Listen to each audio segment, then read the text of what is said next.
TV. We have the Assistant Director of Youth and Community Services for the Huntington's Disease Society of America, Jennifer Simpson, joining us. Jennifer, how are you today? Hi, Dave. Thank you so much for having me. I am really excited to be talking to you guys today. May is a really special time for us. It's HD Awareness Month. So, having the opportunity to talk to folks in Mississippi across the whole state is pretty amazing for us. Now, in just a minute, we'll get to it. I want to talk specifically about Huntington's disease and once again get a rundown of what it is. But it's exciting for another reason for Mississippi because of something called the Parity Act. You want to explain? You're going to do a much better job than me. Explain what the Parity Act is and what it means for us. Yeah, absolutely. So the Huntington's Disease Parity Act is this bill that we've been trying to pass for about 12 years now at the federal level. It's a bill that's really specific to folks in the HD community, and it does two important things. The first is it waives the 2-year waiting period for Medicare for folks who have Huntington's disease and are on Social Security disability insurance. So that's the federal disability program that we all pay into as we work and just in case if we ever need it where we can't work anymore when we become disabled.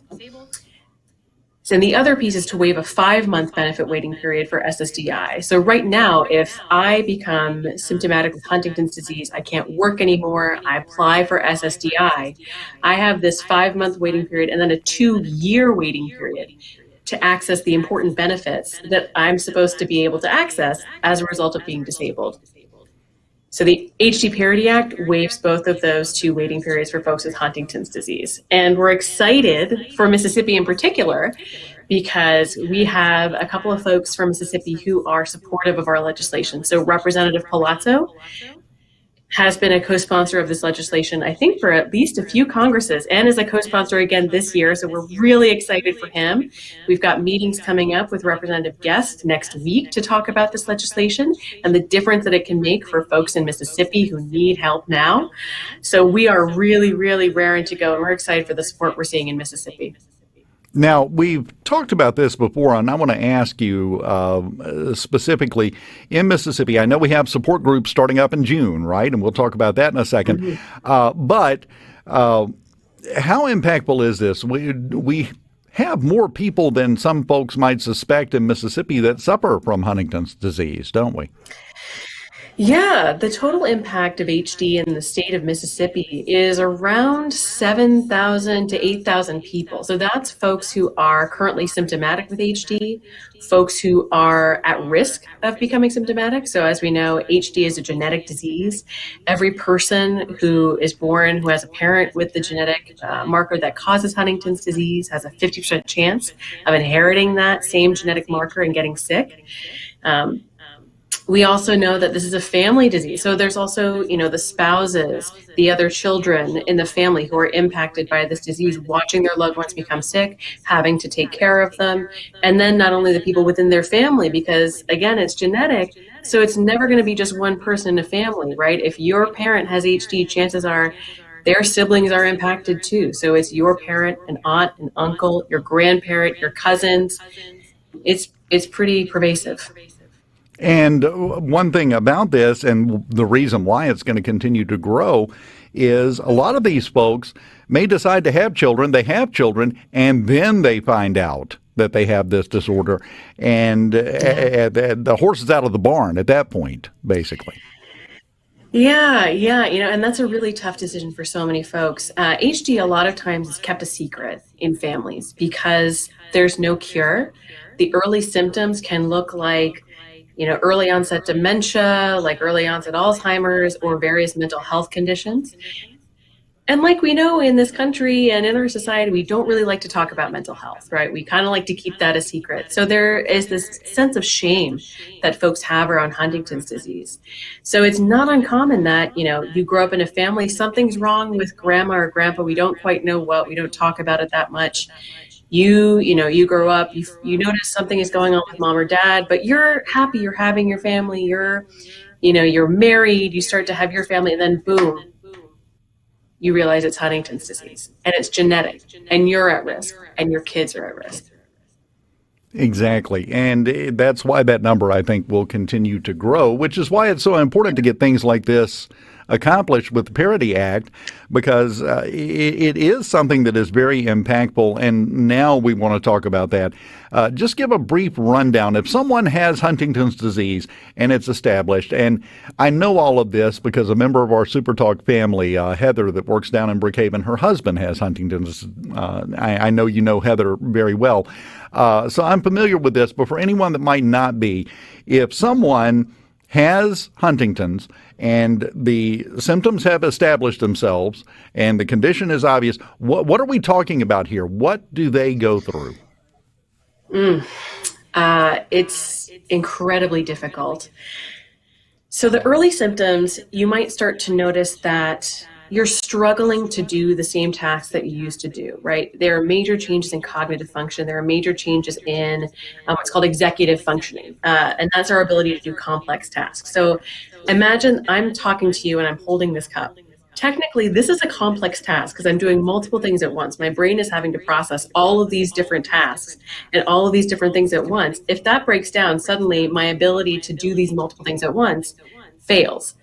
So folks notice, they start in the middle of conversations, they're dropping things. They notice that they used to, if they're an engineer, they used to be able to do really difficult and complex calculations. That starts to go away.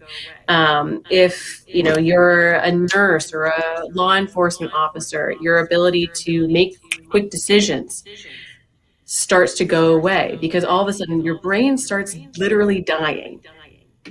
So your synapses, your nerve cells are starting to fire slowly or they're not connected anymore. So your ability to kind of do all of those everyday tasks, those things that you've trained to do for all your life start to disappear. You also notice mood changes, personality changes. People can get really irritable. They start to notice that, the person that they married doesn't seem like the person they married anymore. It's not uncommon that folks end up in inpatient psychiatric units because of some of the behavioral symptoms of HD. And right now, the best that we can do is try and kind of manage these with existing medications, right? Do our best and do some sort of patchwork Band-Aid management of the disease until we find really good treatments and really good cures. That's kind of what that looks like. And then you start to notice the physical manifestations of the disease, right? Your speech starts to slur because the muscles in your mouth are starting to decay. The brain cells that control the movement of your speech centers start to change and start to die. Your gait starts to change. How you walk starts to change. Your ability to eat, to swallow starts to change.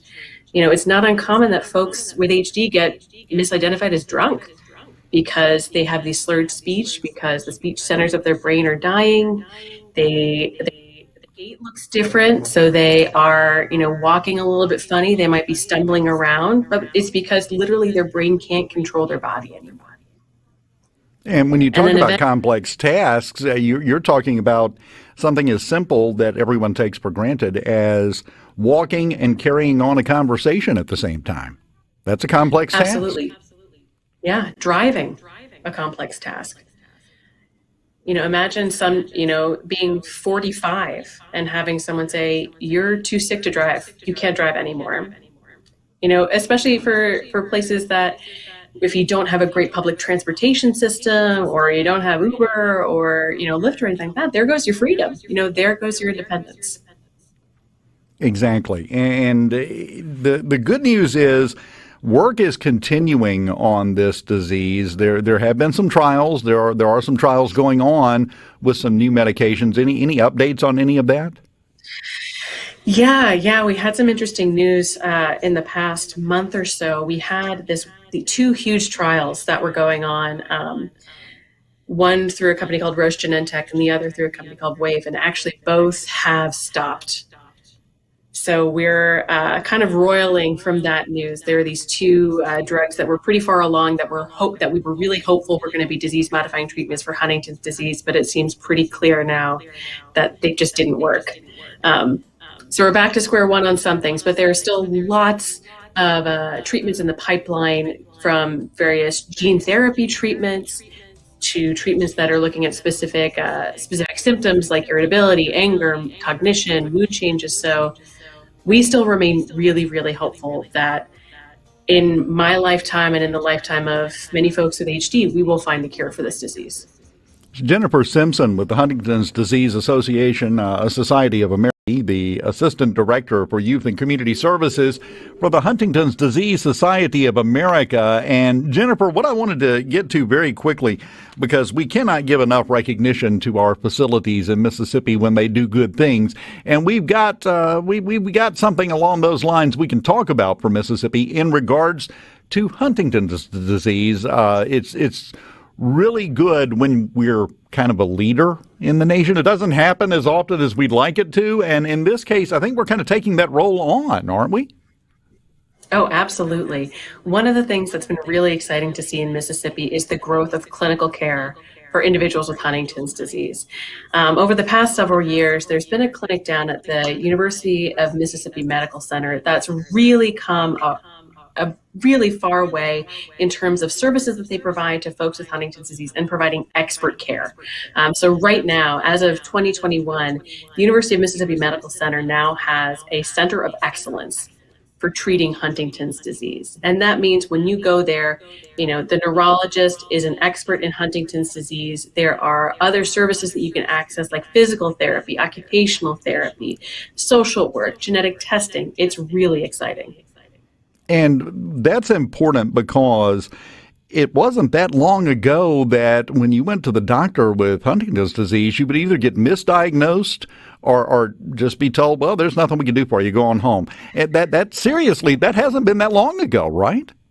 Oh yeah, that still happens. It still happens today. There are folks who will go to, just a general neurologist or their GP and say, I think I want to get tested for HD. They get tested, their doctor says, well, sucks for you. I guess that's it. But what we know is that there are good interventions that we can put into place for families with Huntington's disease. And in Mississippi, folks used to have to travel, either go up to Birmingham in Alabama or over to New Orleans to try and get expert clinical care. But now you've got somewhere in your state that is an expert center for clinical care for Huntington's disease. Now, that is hugely important, obviously. Anytime we can provide people with the care they need close to home, that's a win, especially when you can do it at this level. But aside from the care, we talked about this, mentioned it briefly, support group meetings. Because this is the type of disease, it's kind of like you see support groups for cancer survivors and current cancer patients and things like that, because it helps to know you're not alone while you're going through this. And the support groups are hugely important. If someone would like to be involved in those, what do they do?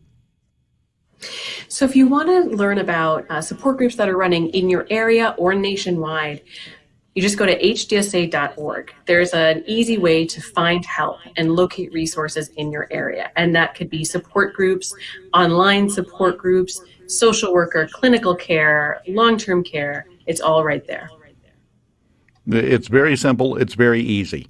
And I'm just going to give out a big old fat plug right here. Heather, that I mentioned, part of our SuperTalk family down in Brookhaven, you can go to Facebook and search for Mississippi Huntington's Family Support and Awareness. She put that group together, and she has been running it. They've had meetings. Of course, that was kind of impacted by the COVID thing. We weren't able to get back together, but we're starting to see those types of things ramp back up. So you can go to Facebook and find that very easily, just like that. And it is important for everybody to have a support system, have somebody that they can talk to that knows what they're going through. And it's also important to raise awareness. This is Huntington's Disease Awareness Month, which is a good thing because you could encounter somebody that's suffering from Huntington's disease, and if you've never heard of it, like you said, the first thought some people have is, well, he's a drunk. No. Mm-hmm. And it's important to get that word out.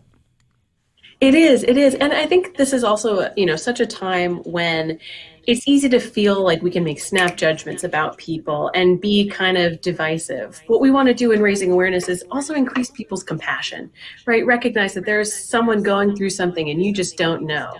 You never know what it could be. But, there's these rare diseases like HD, and the more you know, the more you can help, the more compassion you can put into this world for folks who are suffering from these rare diseases like HD.